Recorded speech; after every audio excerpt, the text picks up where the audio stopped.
اعوذ باللہ من الشیطان الرجیم بسم اللہ الرحمن الرحیم ومن اظلم ممن منع مساجد اللہ ان یذکر فیہا اسمہ وسعى فی خرابها اولئک ما کان لهم ان يدخلوها الا خائفین لهم فی الدنیا خزی ولهم فی الآخرة عذاب عظیم صدق اللہ العظیم۔ سورۃ البقرہ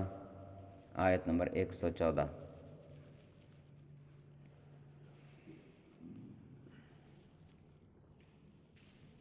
جس طرح ہر قوم بلکہ ہر مخلوق اپنے دفاع اور اپنی حفاظت کی کوشش کرتی ہے، آپ چھوٹی سے چھوٹی مخلوق کو دیکھ لیں، آپ اس کا گھر گرانے کی کوشش کریں، کسی پرندے کا گھونسلہ توڑنے کی کوشش کریں، تو اپنی ہمت کے مطابق وہ اپنا دفاع ضرور کرے گی۔ اسی طرح انسان بھی جہاں جہاں آباد ہیں، ہر قوم اپنے ملک کا، اپنے جان و مال کا تحفظ کرتے ہیں۔ تو اسی طرح اللہ تعالیٰ نے اہل ایمان کے لیے بھی یہ بات لازم قرار دی ہے کہ اپنے علاقے کا، اپنے جان مال، اپنی عزت آبرو اور اپنی املاک کی حفاظت اس کو لازم بنائیں۔ اور باقی قومیں اگر یہ کام کرتی ہیں تو انہیں دنیا میں یہ فائدہ ہوتا ہے کہ وہ دنیا میں امن کے ساتھ، عزت کے ساتھ وقت گزارتے ہیں۔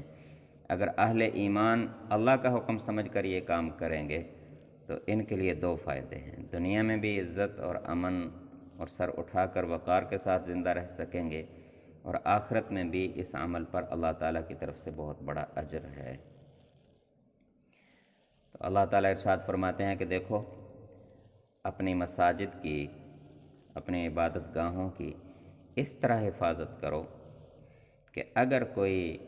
ان کو نقصان پہنچانے کی کوشش کرے تو اس پر تمہارا خوف طاری ہو جائے،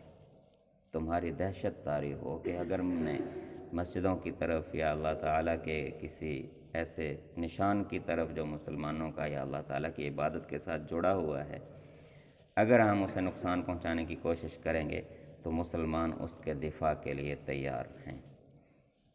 اللہ تعالیٰ نے اس مبارک آیت میں مسلمانوں کو اس بات کی طرف توجہ دلائی ہے، وَمَنْ أَظْلَمُ مِمَّنْ مَنَعَ مَسَاجِدَ اللَّهِ، اس سے بڑا ظالم کون ہو سکتا ہے کہ جس نے اللہ تعالیٰ کی مسجدوں سے لوگوں کو روکا، اللہ تعالیٰ کی مسجدوں کو تالے لگائے، سیل کیا، وہاں پر نمازیں پڑھنے پر پابندی لگائی، اذان دینے پر پابندی لگائی۔ یہ آج ہم خبریں سنتے ہیں کہ فرانس میں اتنی مسجدوں کو تالے لگ گئے، یا اسرائیل نے فلسطین میں مسجدوں میں نماز جمعہ پر پابندی لگا دی، یا فلاں جگہ پر کسی ملک نے ایسا کر دیا۔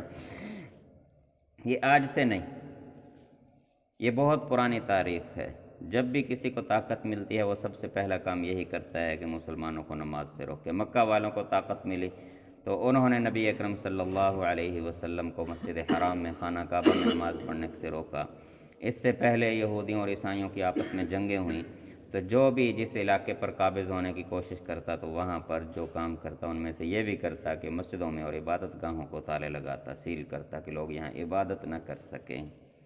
تو اللہ تعالیٰ فرماتے پہلی بات تو یہ ہے کہ اس سے بڑا ظالم تو کوئی ہو ہی نہیں سکتا کہ جو مسجدوں کو سیل کرے، مسجدوں کو بند کرے، وہاں پر لوگوں کا داخلہ روکے۔ یذکر فیہا اسمہ، کہ اللہ کی مسجدوں میں اللہ کے نام کا ذکر کرنے سے بھی روکتا ہے وہ۔ وسعی فی خرابہا، اور اللہ تعالیٰ کی مسجدوں کو، عبادت گاہوں کو برباد کرنے کی کوشش کرتا ہے، اجاڑنے کی کوشش کرتا ہے۔ اب اللہ تعالیٰ نے فرمایا کہ یہ تو وہ تو ظالم ہیں، لیکن تمہارا فرض کیا بنتا تھا کہ تم ان کی ایسی حفاظت کا انتظام کرتے، اولئک ما کان لہم ان یدخلوها الا خائفین،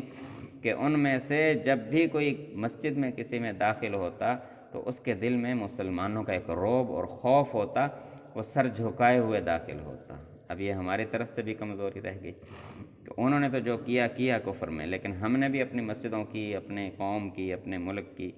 اس طرح سے حفاظت نہیں کی کہ کوئی اس کی طرف دیکھنے سے پہلے بھی سوچتا 100 بار۔ تو اس کو اللہ تعالیٰ نے یوں ارشاد فرمایا، اشارتاً یہاں پر کہا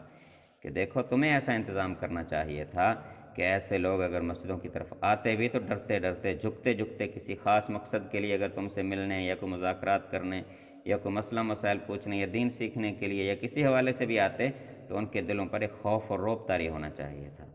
لہم فی الدنیا خزی، دنیا میں اس طرح وہ ذلت کے ساتھ رہتے، پھر اگر ایمان قبول کر لیتے تو ان کا نصیب، اگر ایمان نہ قبول کرتے وَلَهُمْ فِي الْآخِرَةِ عَذَابٌ عَظِيمٌ، تو پھر آخرت میں ان کے لیے بڑا عذاب تو ہے ہی ہے۔ اللہ تعالی ہم سب کی حفاظت فرمائے۔ تو اس مبارک آیت میں جہاں اللہ تعالیٰ نے ان کے مظالم کا ذکر کیا ہے جو غیر مسلم ہیں، کافر ہیں یا اللہ تعالیٰ کے دین سے دوسروں کو روکتے ہیں، وہیں پر ہمیں بھی ہماری ذمہ داری یاد دلائی ہے کہ تم بھی تو اپنی ذمہ داری پوری نہیں کر رہے،